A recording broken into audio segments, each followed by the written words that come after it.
une promenade dans le Rhône, dans les monts du Lyonnais, qui dominent la vallée du Rhône, la vallée du Gier, avec, selon les caprices des nuages, une vue sur le massif du Pilat, mais aussi sur la quasi-totalité de la chaîne des Alpes, depuis le Mont Blanc jusqu'au Ventoux, en passant par la Vanoise et par les Écrins.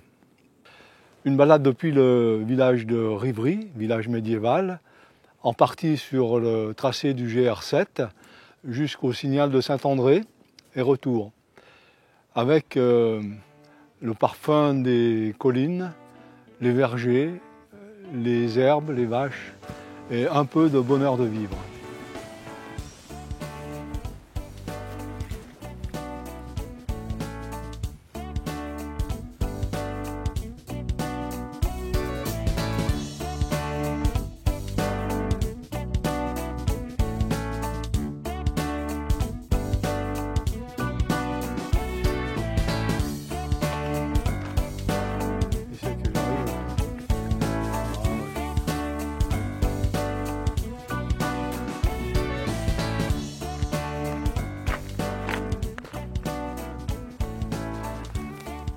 La philosophie de la balade, c'est d'en profiter par tous les sens. Et au début du mois de septembre, un des régals, c'est les mûres, évidemment, qu'on partage avec les renards, avec les fouines et d'autres animaux tout aussi sympathiques que nous-mêmes.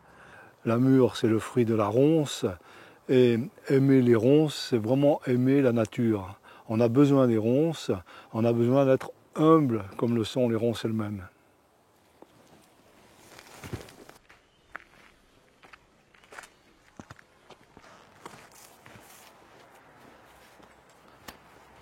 Un certain nombre de panneaux d'information sur la diversité de la vie. Celui-ci est consacré aux amphibiens, aux batraciens. Ces animaux qui sont humbles et magnifiques sont à l'heure actuelle tous dans le monde entier en voie de régression, parfois en voie de disparition. Ils ont la peau nue, ils sont hypersensibles aux pollutions et hypersensibles aussi au changement climatique. Et la qualité des eaux de ces ruisselets qui descendent et qui accueillent cette faune-là se mesure au nombre de batraciens qu'on peut y trouver.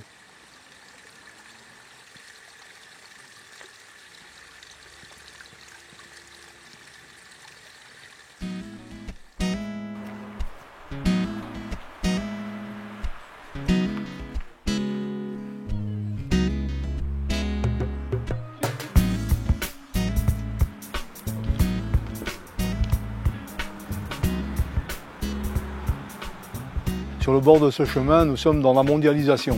Cette jolie plante à fleurs roses, c'est une balsamine de l'Himalaya. Elle est originaire, comme son nom l'indique, de l'Asie centrale, des montagnes. Elle est considérée ici comme une plante envahissante. Elle est superbe. Et elle alimente un certain nombre d'insectes, des bourdons, des abeilles. Et d'ailleurs, cette mondialisation, elle est représentée aussi par les abeilles dont les ruches ont été installées là par l'apiculteur. Et les abeilles, c'est maintenant aussi un problème mondial. Les insectes butineurs, dont les abeilles sont les meilleurs représentants, permettent la pollinisation d'environ les 2/3 des plantes et au moins du tiers des récoltes mondiales d'aliments végétaux pour les humains.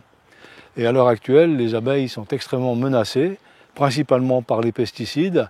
On attribue à Albert Einstein une phrase percutante: le jour où l'abeille disparaîtra, l'humanité n'en aura que pour quelques années à vivre. C'est une manière extrêmement puissante de dire une vérité. Les petits insectes, comme le reste de la flore et de la faune, sont nécessaires à l'existence de l'humanité. Ici, nous avons des abeilles et nous avons de quoi être heureux.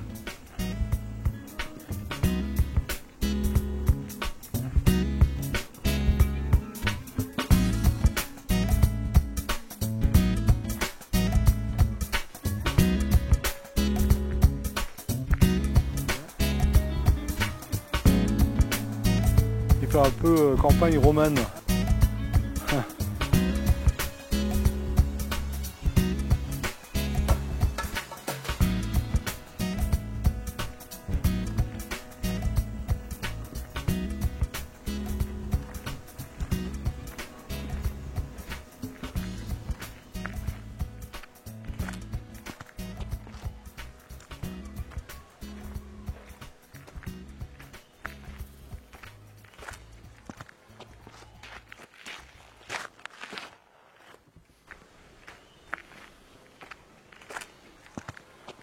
Cette grande plante, c'est l'armoise, le même genre que l'absinthe.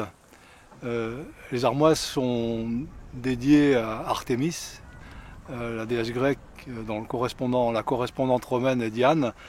Ce sont des plantes réputées un peu maléfiques, des plantes de la nuit, des plantes inquiétantes. Et juste à côté, cette haute plante-là, c'est le bouillon blanc qu'on appelle le cierge pour une raison évidente.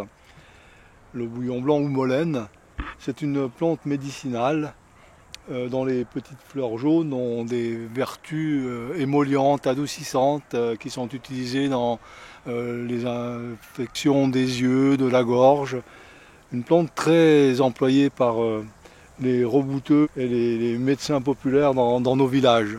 C'est aussi une plante qui est mellifère et qui fleurit très tard en automne, ce qui est un bien pour les insectes encore affamés à cette époque-là.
Je suis dans la chapelle consacrée à Saint Jean-Pierre Néel, qui au XIXe siècle était un missionnaire qui est parti en Chine pour évangéliser et qui a été décapité à Hong Kong en 1862.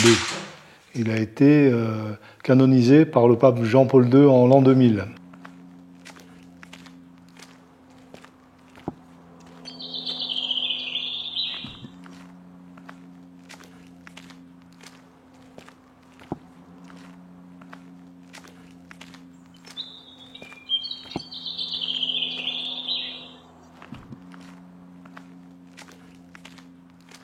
Les plateaux de fleurs blanches du sureau noir donnent à la fin de l'été des plateaux de baies très sombres, noirâtres,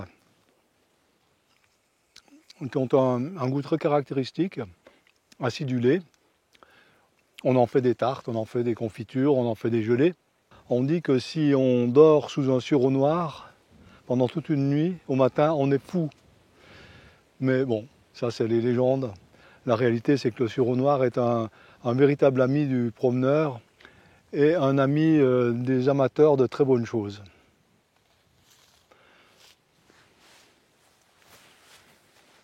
Voici l'aubépine. Alors les fruits de l'aubépine, c'est surtout un fruit extrêmement intéressant pour la phytothérapie. C'est un des meilleurs remèdes qui existent dans ce domaine-là. Les aubépines sont véritablement salvatrices dans certaines maladies du cœur.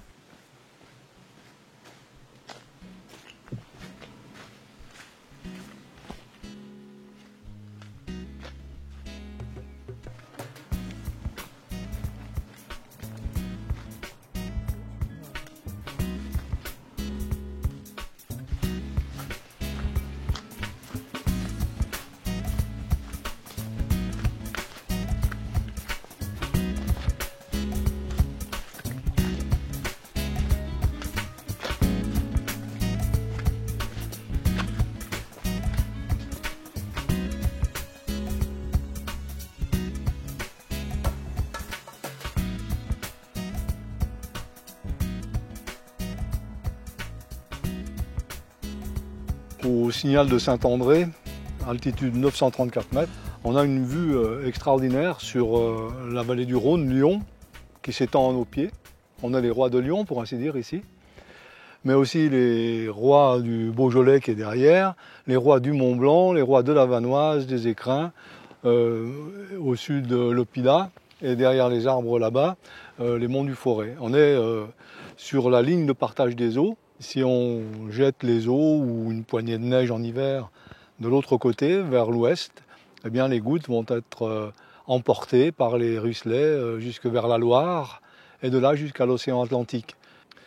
Ce sommet des monts du Lyonnais est célèbre aussi parce qu'au début du XVIIIe siècle, le célèbre géographe Cassini a commencé là la triangulation qui lui a permis de confectionner la première carte d'état-major et de commencer également à mesurer la longueur exacte du méridien terrestre.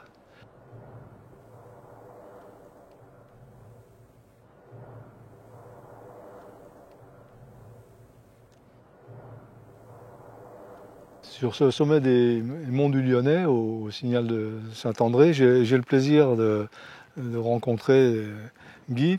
Merci de m'avoir indiqué cet itinéraire.